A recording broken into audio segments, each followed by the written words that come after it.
What's up, everybody? Eric's Toolbox out the shop today, turning wrenches on the Green Giant. I'm spooning fresh rubber today. I've been sitting on these tires for a while and they really needed to be done. So I wanted to show really quick a little tip on how to get the back tire back onto a 1500 Goldwing real easy.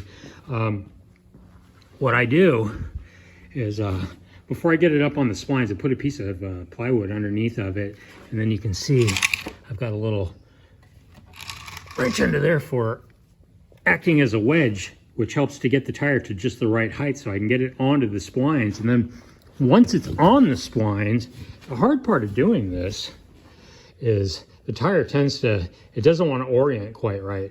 And that's where the plywood comes in. The plywood slides really easy. Use a hammer. You can knock the bottom of the tire back and forth, get it straight up and down onto the spline, super easy, and then run that axle through. I've worked on bikes where getting the rear tire on can be a real pain in the ass. And this bike surprised me because it wasn't bad at all. So, and that just makes it a whole lot easier. So, one thing that's really nice about spooning rubber on a bike like this is that it's tubeless tires. I mean, spooning the rubber is actually the easy part.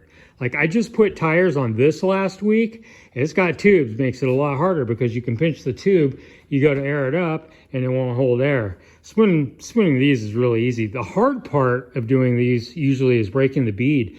And the front tire on this was just a pain in the ass. So this bike hadn't been on the road since like 2014. So the tires are from what, 2012, 2010, maybe even before that. I don't know. But the channel that the tire needs to sit down into on the front rim is pretty narrow.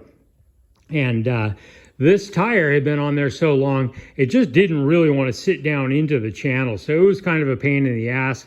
Before I even attempted to do the rear one, I ran down to Harbor Freight and I grabbed myself one of these bead breakers, $50, and it'll be cool to have around. But then when I went to do the back tire, breaking the bead was really easy. Of course, I did use this, but breaking the bead was super easy. That channel that the tire has to ride down into for correct spooning is a lot wider. But either way, my point is, spooning rubber on a tubeless rim is just super easy. If you've never done it, it's not a chore at all. The hard part is really in taking the wheels on and off and breaking the bead.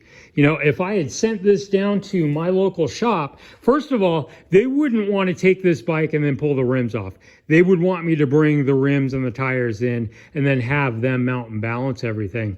And, you know, I just balance on here. I static balance and I've got my own weights, super easy to do. But, you know, if I'd brought the rims and tires down there, I've already done the gist of the work, just taking the rims on and off. And so I didn't want to do that. Plus, you got a 3-day wait probably, and the funds that you're going to pay them. Like, I got 3 extra days added to my riding season and a pocket full of money that I can spend on fuel. So I'm happy. No wait time. Yeah, I dig that. I don't really care so much about the money. That's not a big deal, but I don't want to deal with the wait time. Oh, look, there's Leo Westinghouse. I haven't really updated on the Green Giant in a few months. You know, I've been riding the hell out of this. I got it with 29,000 miles on it. It's got 30 on it now. Asher and I are getting ready to do a trip over to Montana on it. And so I needed to put the rubber's really the last thing I need to do. I suppose I should probably look at the timing belts, but my guess is that they're probably just fine. I'll probably pop the cover off and take a look anyway, but probably not going to mess with those unless I see something that indicates that they have to be done.